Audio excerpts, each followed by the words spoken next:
এইটো আমাৰ জহা ভোল আৰু জহা ভোলৰ গুটিটো আমি জহাম আৰু সেই গুটিটো কেনেকৈ জহাব লাগিব এইটো আমি গুটিটো এতে পানীত ৰাতি ছিকে থ'ম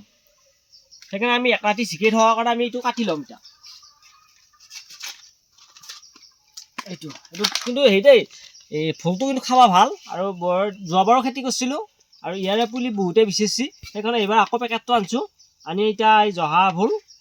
এই গুটিটো ছিকে থ'ম এতিয়া এইটো ৰাতি ছিকাব লাগিব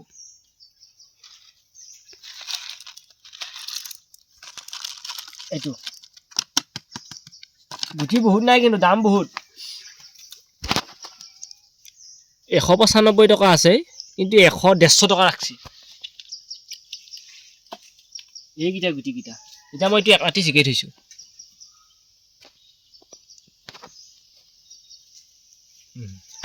এই জহা ভোলৰ গুটিকেইটা ৰাতি আমি ছিকালোঁ পানীত এতিয়া ছিকাৰ পিছত আমি তৰাম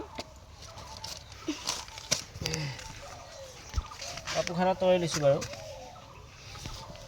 এক ৰাতি সদায় ছিকাব লাগে যিকোনো গুটি গজাৰ আগত এক ৰাতি ছিকে থ'ব লাগে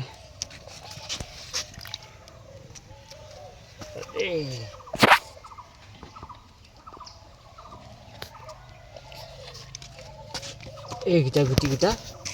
গুটিকেইটা ছিকা হ'ল অকণমান তাৰমানে এইটো অলপ শুকান কৰি ল'ম দেই পানীটো এইটো ভোলটো এইটো দেই জহা ভোল একদম ধুনীয়া লাগে একদম খাই বিৰাট জহা গোন্ধ যেতিয়া ৰান্ধবি একেবাৰে আহি দিবি তেতিয়া গোটা গোন্ধ ওলাই থাকিব আৰু এখন কাগজ এখন ল'বি কাগজখনত গুটিকেইটা দিবি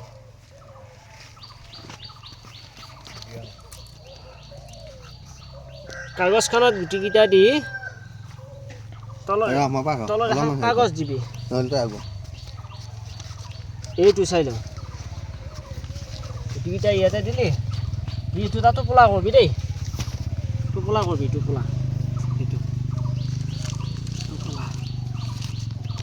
টোপোলাটো কৰাৰ পিছত ঘৰৰ যিটো শুকান গোবৰ আছে বা নহ'লে কিবা মাটিৰ দাম আছে